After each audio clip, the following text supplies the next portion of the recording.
the anabolic window concept, I have to give it a little bit of background for the listeners. And so it's the idea that you have about 30 to 60 minutes to get some nutrients in post-exercise in order to kickstart muscle recovery and muscle growth.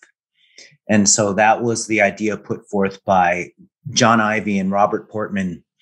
And the research on that started in the late 80s. And this was on endurance applications where they would take overnight fasted subjects, put them through a glycogen depletion protocol where they would run them for like 90 to 120 minutes and just tap out glycogen in the quads. And they would compare the consumption of a sizable amount of carbohydrate immediately post-exercise versus waiting 2 hours, let's say, to have the post-exercise carbohydrate. And then they would measure glycogen resynthesis over several hours post-exercise. And so maybe not too surprisingly, they found a much greater rate of glycogen restocking when you don't wait to have carbohydrate post-exercise.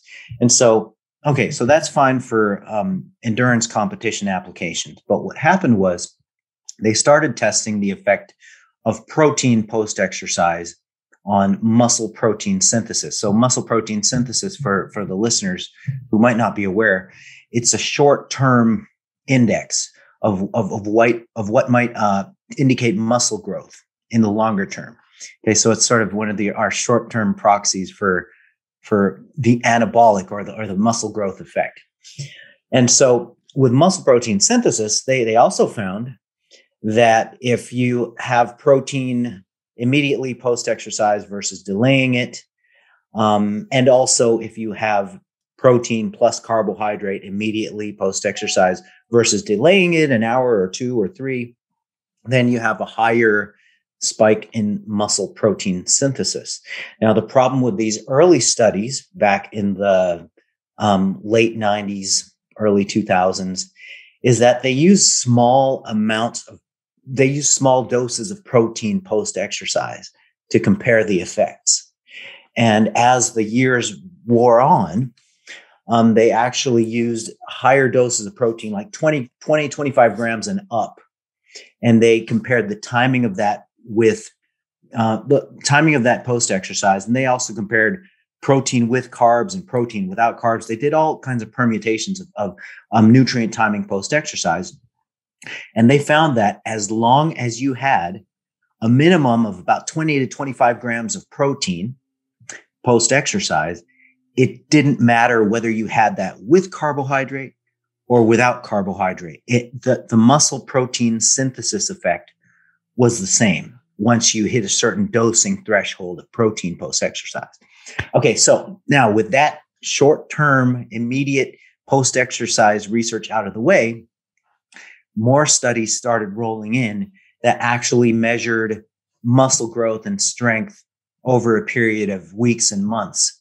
And they compared different timing schemes, post-exercise delayed or post-exercise immediate, et cetera.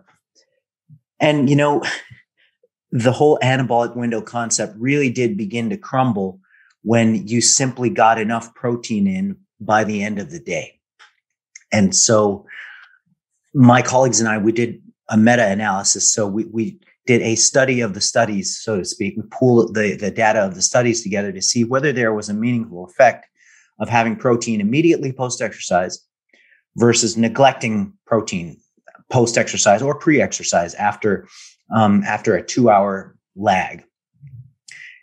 You know what, man? We found no meaningful effect of different positions of protein around the workout, as long as protein was about 1.6 to 1.7 grams per kilogram, which is about 0.7-ish grams per pound of body weight and up. So most of our research, not on purpose, found out that the anabolic window concept was way overblown. So there's that story.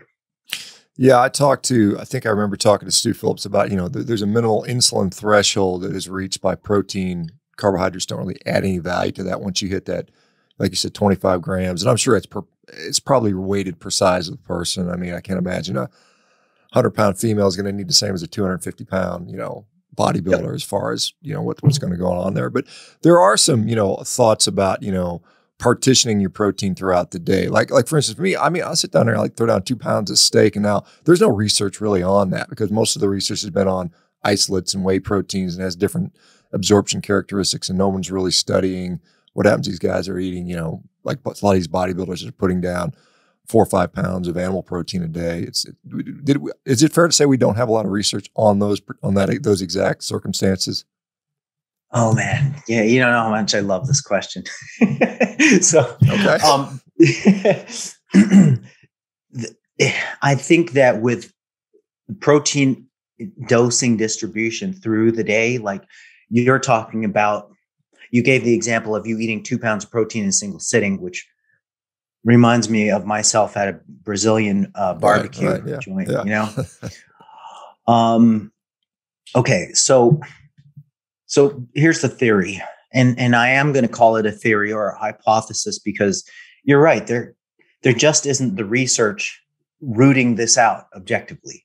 So, in theory, maximizing muscle growth is really a game of how high can you spike muscle protein synthesis per meal, and since there appears to be a limit of how high you can spike muscle protein synthesis per meal, then the objective would be to get those micro anabolic effects or those maximal MPS spikes, get as many of them within a day as would max out the growth response overall. And so when we look at individual meals, like what amount of protein, where does muscle protein synthesis plateau? It appears to be somewhere, conservatively, about 30-ish. And in some older folks, some older outliers, 50-ish grams of protein per meal. So that's maxing out muscle protein synthesis. Now, the problem with muscle protein synthesis is that it's just a part of the puzzle.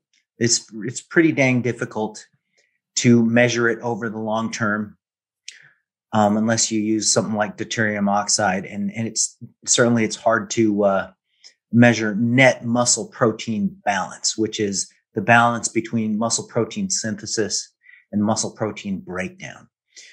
So that's why there's this gray area in our knowledge. Okay, so in theory, if your goal was to maximize muscle growth, then you would have multiple doses of protein per day to the tune of about, on the low end, like 3 to 4. So hypothetically, and that's because of a bunch of different puzzle pieces that give us the hypothesis that you would need to do that.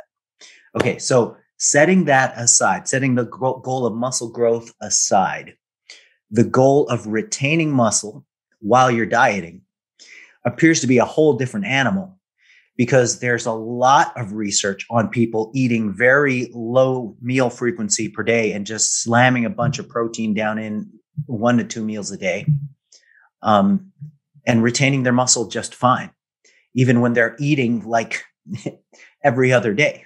And you got these 24-hour periods of no intake, and people's muscles aren't falling off their bones. So for the goal of muscle retention while losing fat, it appears that meal frequency and just the dosing and distribution of protein through the day, it doesn't matter whether you eat like, 1, 2, or 3 meals a day versus 3, 5, 6 meals a day. And so that's kind of what it boils down to. It is a goal dependent thing to whether protein frequency through the day even really matters. And another thing, if I may add in this wrinkle here, Shawn, the multiple doses of protein a day thing, to maximize muscle growth, it might not matter much after 3 meals and up. And the only population for whom that might matter are like competitive bodybuilders who are trying to eke out the very last hypothetical amount of gains. And, the difference in their growth could mean the difference in placing first or second, let's say. So yeah, very fringe kind of population for that.